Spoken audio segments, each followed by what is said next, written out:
Hi guys! Ako nga pala si Jel at welcome sa isang araw ng buhay ko bilang isang technician ng salamin dito sa QQ Mall, Quiapo, Manila. Isa na namang makulay at masayang araw dito sa pinagtatrabuhan kong optical shop. At syempre, gusto ko kayong isama sa journey ko bilang isang technician ng salamin. Dito nyo makikita kung paano ang bawat araw ay may kanya-kanyang kwento. May halong kaalaman, kwelang customers, at syempre, serbisyo na may puso. Ngayong araw, gusto kong ibida sa inyo ang isa sa pinakapatok at in-demand na klase ng lens na meron kami, ang Blue Light Transition Lens. Madalas itong hanap ng mga estudyante, online workers, gamers, at kahit mga magulang na laging gamit ang cellphone. Pero bakit nga ba? Ano ang Blue Light Transition Lens? Ito ay 2-in-1 lens na may dalawang napakahalagang features. Una, blue light protection.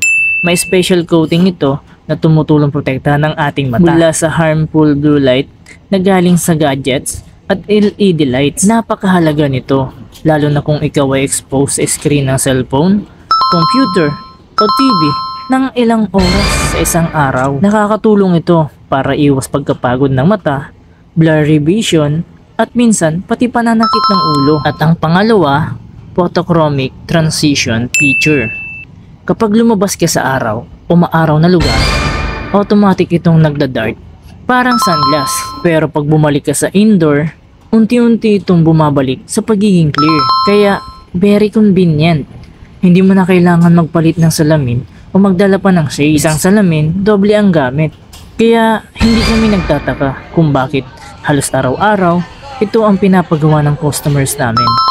Mapa estudyante, call center agent, o kahit mga teachers. Ito talaga ang go-to lens nila. Mga bandang hapon naman, dumating ang isa sa mga suki naming customers, si Sir at Ma'am, na dati naming ginagawa ng salamin. Nakakatuwa dahil this time, bumalik sila para ipagawa naman ang eyeglasses ng kanilang mga anak. Sobrang nakakataba ng puso kapag may bumabalik na customers.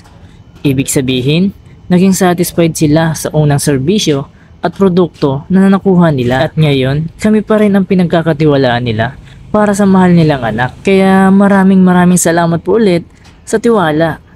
Hindi lang kayo customers namin, parang pamilya na rin ang turing namin sa inyo. At syempre, hindi rin mawawala ang mga customers na may kakaibang taste at confident sa kanilang style. May isa kaming naging customers na nagpagawa ng yellow transition. At sa totoo lang, sobrang ganda ng kinalabasan. Napaka-unique ng kulay at ang lakas maka-vintage vibe. Parang retro na modern ang dating. Swak na swak kay Sir ang style. At ang saya sa pakiramdam kapag nakikita mong happy ang customers sa resulta ng salamin nila. Sa totoo lang, bawat araw bilang isang technician ay hindi lang basta trabaho. Ito ay pag-unawa sa pangangailangan ng tao, pagbibigay ng tamang solusyon, at higit sa lahat, pagbibigay ng tiwala sa pamamagitan ng dekalidad na serbisyo. Kaya kung nag-iisip ka kung anong klase ng lens ang bagay sa'yo, lalo na kung palagi kang gumagamit ng cellphone o laptop, subukan mo na ang Blue Light Transition Lens. Tiwala, sulit, at protektado ang mata mo. San ka pa? Salamat sa pagsama sa isang araw ko bilang isang technician ng salamin.